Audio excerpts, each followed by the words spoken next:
Hi, happy Tuesday Museday around the world. Well, there's a couple of things I'd like to talk to you about, and the first one is of a sad note. We lost Gerry from Gerry and the Pacemakers, Gerry Marsden. He was a wonderful guy, a happy-go-lucky person, and his legions of fans that he's left behind is going to miss him tremendously. They really are. You know, I remember going on holiday with him many years ago. My wife and I and Gerry and his wife and another couple, we went to Greece. First time I've ever been there, and I went there with Gerry and his wife, and he's a very fun-loving guy, full of fun, and we had a great time over there. And that's when I was introduced to that Greek alcohol called ouzo. It's probably one of the reasons why I don't remember too much about that holiday, you know. But he was a great guy. He was a wonderful guy. And his legions of fans that he's left behind will truly miss him. And I'm going to tell you something, Gerry. With all these wonderful people that you had following you, you'll never be alone. You'll never walk alone. And right now, I suppose you're taking that ferry across the Mersey on your way to heaven.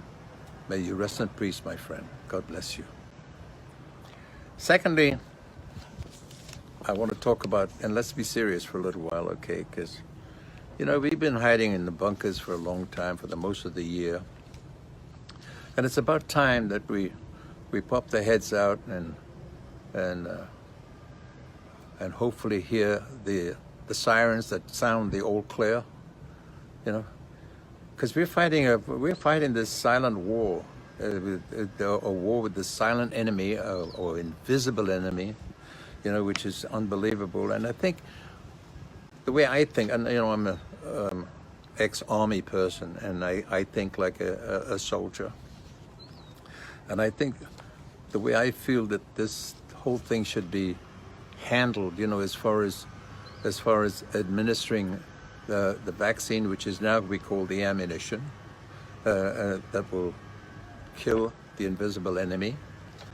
The way I think about it is like,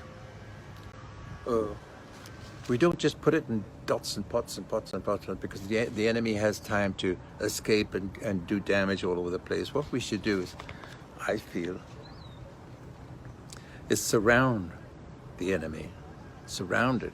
Put a veil around it, you know, and the enemy is within. So therefore, we start administering the vaccines, which the drug companies are doing so well, and the scientists did a great job of producing at least 3 or 4 vaccines that are unbelievable. So if they start on the outskirts of a city or a state or a country, and then start to work their way in, you know, or slowly work their way in, contain the enemy and squeeze the enemy like that, you know, instead of at different places. Do it in a circle. Come in ever decreasing circles until you reach the middle and it disappears down into the earth. That's how I think, as an army person, how we should handle administering this vaccine. We want to give praise to all these pharmaceutical companies for being so quick and producing the vaccine for us, and I hope that we can get it done soon as possible, because the ammunition, that's our ammunition for this invisible enemy, and I hope we can contain it and get rid of it as soon as possible. And let's hope for a very wonderful new year. Bring joy and happiness and contentment and a relief, and just and not walk out in fear. And I suppose we'll have to wear the mask for a short space of time, but so what, you know?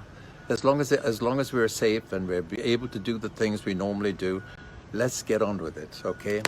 I want to tell you all a happy new year.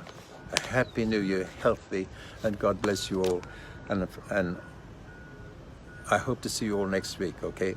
So until next week, remember, I love you. Bye-bye now. Smile though your heart is aching.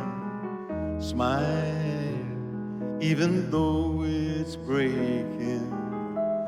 When there are clouds in the sky, you get by.